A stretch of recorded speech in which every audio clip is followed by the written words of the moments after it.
If you grew up with siblings, then congratulations, your parents did the thing more than once. With that horrific image in your mind, if you're still here, let me present to you another. The most noble and noble house of Beoulve, renowned for its prestige, loyalty, and honor. Dycedarg, Zalbag, Ramza, the Beoulve brothers, as alike as hens in the yard, each of a different plumage, and each remembered for very different reasons. Oh, and then there's Alma, but she's a girl in a medieval setting, so no one cares about her. 3 brothers with 3 very different roles in what would become known as the War of the Lions. An initiator, a sycophant, and a heretic. You might also dub them Control-Alt-Delete. Dycedarg controls the alternative, and they in turn delete Ramza from their household. They're a loving family, I swear. We are introduced to the House of Beoulve following the end of the 50 Years' War, where Patriarch Ramza Beoulve lays dying. And here, we are quick to understand a bit of the complicated dynamic between the 3 brothers. Since our noteworthy hero is late to arrive, as Ramza is late to most things, instead, let's have Dycedarg take the reins of our tale. A man more closer to dying than we are to getting a new Chrono Trigger entry, Dycedarg is eldest and arguably the most stylish of his kin. I mean, just look at that hair. That's the hair of a man with main character syndrome right there. And that is perhaps the best way to begin our astute analysis of Dycedarg douchebag Beoulve. Despite giving his elevated status of lord and heir to the most prestigious house in Ivalice, Dycedarg is not a man of contentedness. At 37 and on the brink of a midlife crisis, it's unsurprising he's quick to be so hypercritical as to scold his brother as their father lays dying. I mean, granted, he did kill him, but appearances are important. And in this scene, that is all he has to say to dear Ramza. And if you have an older sibling, I bet you can relate to this. Being the firstborn, Dycedarg was swaddled in the blanket of responsibility, the onerous burden of carrying a heavy legacy following the end of the brutal conflict of the 50 Years' War. Raised in a heightened period of tension and uncertainty, Dycedarg would have spent most of his life readying himself to take up the mantle of military and political leader. Days spent being overlooked by tutors and trainers, while his father led the Northern Sky in the brutal skirmishes with the Ordalian forces. Now, if you're the eldest child, then you can understand the pressures and expectations that come with that. To fulfill a predestined role expected of you by your parents. To have your every action scrutinized and your choices limited. And while being the eldest can be beleaguering, there is no doubt also that it's sweetened with a bit of favoritism. Ramza would go on to sire a second son, Zalbag. Who chose these names, by the way? Yet, a 9-year-old Dycedarg would already be well settled into his role as heir, moving out of childhood and into the adolescence of responsibility. And what's more, by the time that Zalbag had reached an age of agency and aptitude, Dycedarg would have already been a trained warrior, showing prowess and promise as a soldier, military leader, and political player. At which point, he had very likely joined his father on the battlefield, with a backup heir safely ensconced at home. It would not be till both men had come into maturity that they'd have formed a symbiotic relationship. As the 50 Years' War progressed throughout his life, Dycedarg had very likely grown tired and weary of the additional responsibilities laid upon him. And as House Beoulve grew in status and strength, a craving for supremacy would grow within him too. He would watch the frailty of age press down upon his father, and Dycedarg in his arrogance and in his youth would bide his time. Carefully crafting a dignified facade for himself, Dycedarg would hardly bat an eye at the birth of his second brother, Ramza Beoulve. Bastard born from a common wench, Dycedarg would have found Ramza's birth a mark upon his house.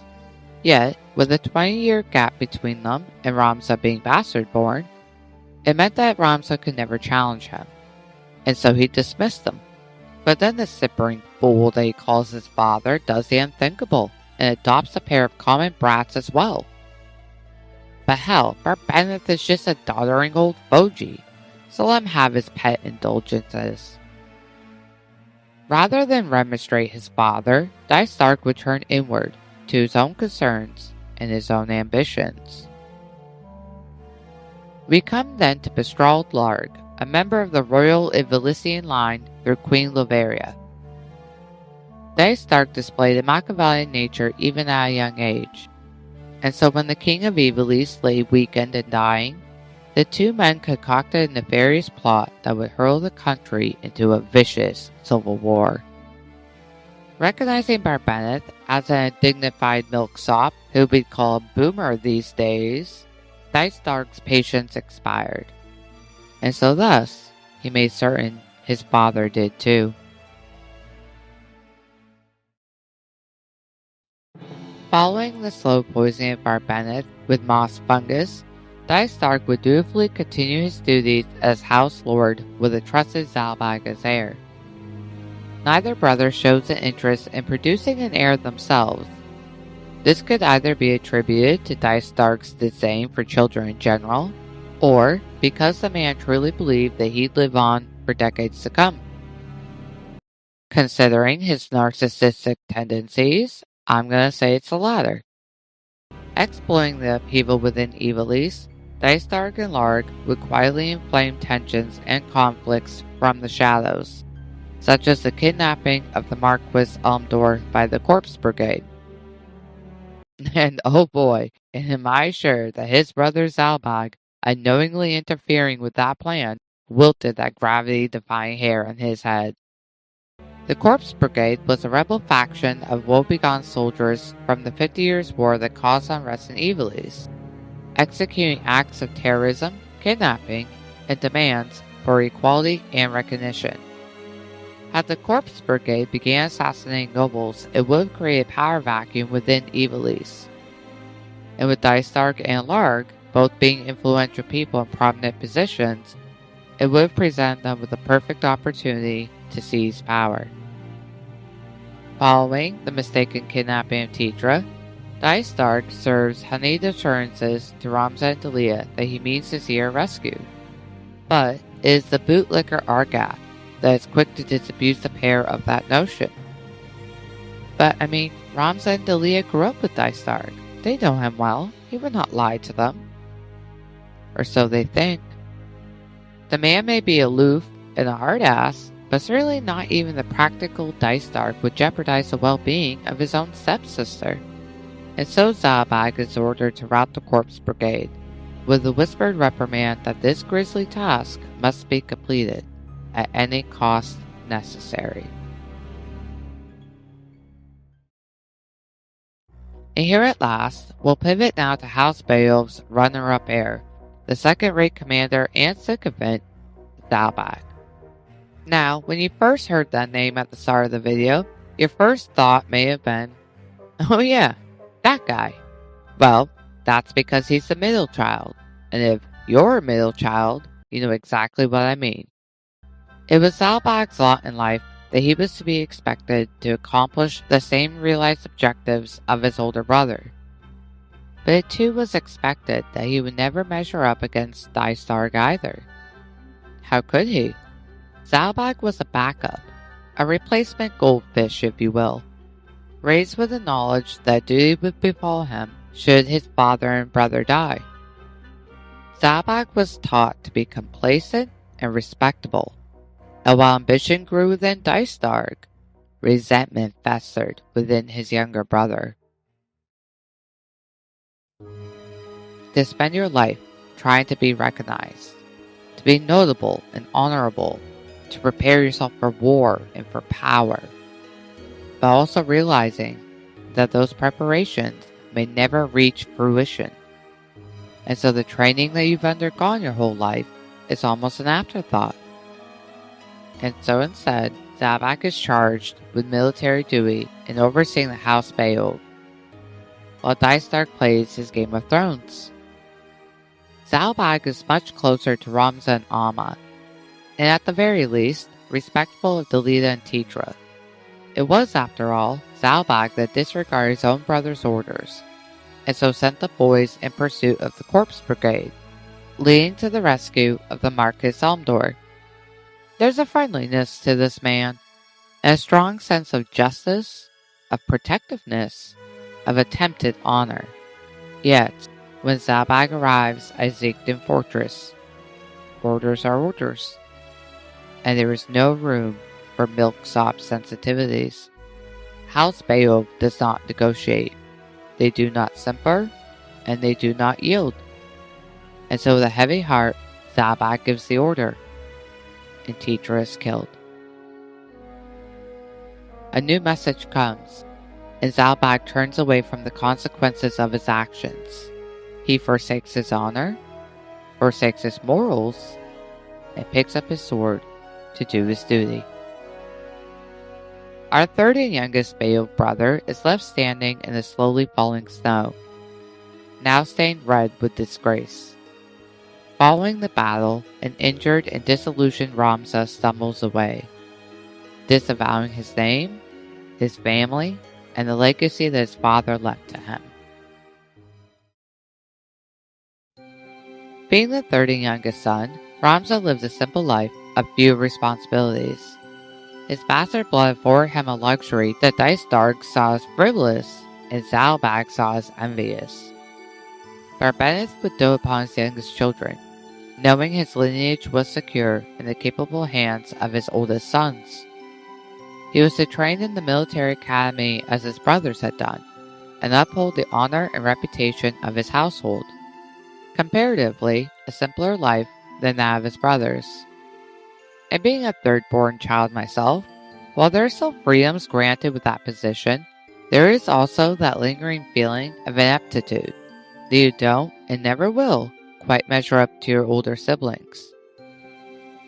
You find yourself adrift, perhaps even desperately seeking to distinguish yourself, to achieve a lifestyle that is wholly different from what your family may expect of you, to garner agency and fulfillment in unconventional ways. I think this is a clear representation of Ramza. He forms a stronger bond with adopted and common-born Dalida than he does with his brothers. He seeks adventure and recognition, committing to bold and sometimes reckless actions. And while there is still a thread of reservation wrapped around these qualities, Ramza's need to prove himself is stronger than that voice of caution.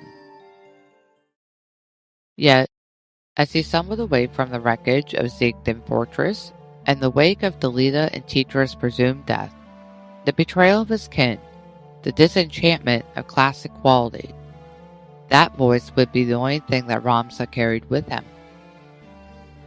We catch back up with the brothers a year later. King Andorius died, leaving an infant son and the Princess of Valia, who was adopted as his heir. This muddy lineage of the throne raises tensions between two factions who seek to control the throne through regency of either individual, Duke Altana beneath the banner of the Black Lion, and Duke Larg beneath the White Lion. And so thus, Dycedarg and Larg concoct a plan to frame the kidnapping and murder of the Princess of Valia, to clear the path for the infant Ornus to be officially crowned prince and heir, with Larg firmly established as his regent, and Dycedarg a close advisor.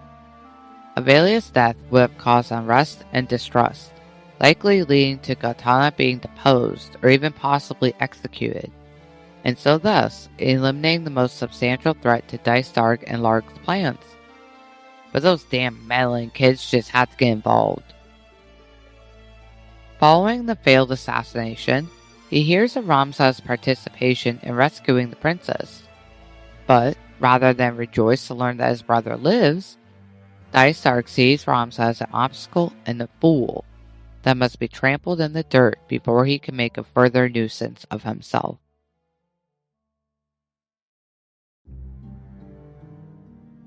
Zalbag and Ramza meet briefly, the first time in over a year, and there is a disquiet detachment to him. His words are simple, almost pleasant. Ramza pleads with his brother to end the war, to pick up a sword for the people, not for the crown. When confronted with the possibility that it was Dycedarg orchestrating the civil war, Zalbag lashes out and denounces Ramza. The truth of their elder brother's deceptions is unbearable, unthinkable. The name and honor of Beoulve is all that matters, all that has ever mattered. For the nearly 30 years of his life, Zalbag has willfully walked in Dycedarg's shadow, trusting in his father, his brother, in the ultimate wisdom of their actions. Rather than deny those 30 years of illusion, Zalbag rejects Ramza, rejects their blood, their history, their kinship, names him bastard, and denounces his common blood, and so his common sensibilities. Not long thereafter, Dycedarg orders Zalbag to lead the charge on Fort Beselit, under the guise of liberating the queen housed there, hoping to further endanger himself to the royal family. A deadly poison, known as the moss fungus, is released, weakening the troops of both sides. And it is here that Zalbag stumbles upon a sickly Larg, heavily concerned for the Beoulve ally. But it's here too that the quiet misgivings that Zalbag has been harboring, and the burdensome conflict of morality versus loyalty, are at last redressed. Dycedarg kneels before his moribund friend of more than 30 years, and slips a dagger beneath his ribs. And in his last moments, Larg accuses Dycedarg of patricide for the sake of power. Zalbag stands quivering, and declares his last action the knife that cuts the last shred of their honor. But just then, Dycedarg collapses. Zalbag's duty to his family is so ingrained that it is stronger than the duty to his own morality, and Dycedarg is returned to Egros to recover. And following that recovery, Dycedarg has a visitor, the Knight Templar Lothbrok. The Lord Beoulve denies the church's power and their influence over the lineage of the throne. However, Lothbrok is quick to remind this arrogant upstart of the church's hand in Fort Beselit's fall, and the subsequent death of Bestrold Larg. Lothbrok speaks of the moss fungus poison and its properties, a formal, if not subtle, reminder that Dycedarg would be wiser to curtail his words. Furthermore, the Knight Templar reveals that body poisoned by the mushroom provides a suitable environment for the fungus to propagate. A disbelieving Zalbag hides in the shadows of the hallway, with Larg's last words tumbling around in his head. With a heart heavy of the certainty of what he'll find, he pays visit to his father's grave, and there confirms the growth of the moss fungus. And this confirmation is the disillusionment of all he's known, was raised to believe, and raised to protect. Like Ramza, Zalbag's worldview is shattered, and there is no going back. And so, confronted with the reality of his worth of 30 years of loyalty and servitude to his brother, Zalbag draws his blade on his own kin, and together with Ramza, the two seek to put an end to their brother's heinous rule of terror. Over the clash of steel, Dycedarg mocks and scolds his brothers, reminding them that they are lesser sons, and so expected to play lesser roles in life. That it was he himself that had to make the difficult choices that would lead men to battle and evil east to war. That by assuming command, he had lifted away the heavy burden and responsibility of House Beoulve from their shoulders. But justification and coercion are old tricks, and have no hold here. Dycedarg is struck down. Battle is won. And then a green light pulses, and the stone rises, and in a blaze of brilliant white light, the Lucavi Adramelech appears.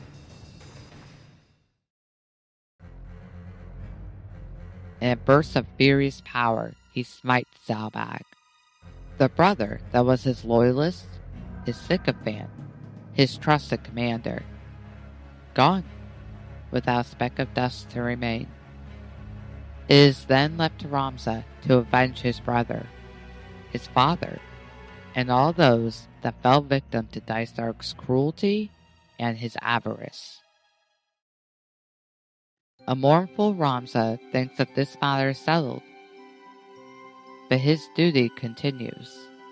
He picks up his sword in pursuit of the Knights Templar to put an end to the men and demons responsible for so much suffering and evilness. Yet here he has one last confrontation. A zombified Zalbag is resurrected, his soul condemned. His body is not his own. His mind is not his own, although there is a trace of the once honorable man still in there. And he begs of Ramza to end it. End the suffering. End the misdeeds of House Beoulve. End House Beoulve itself.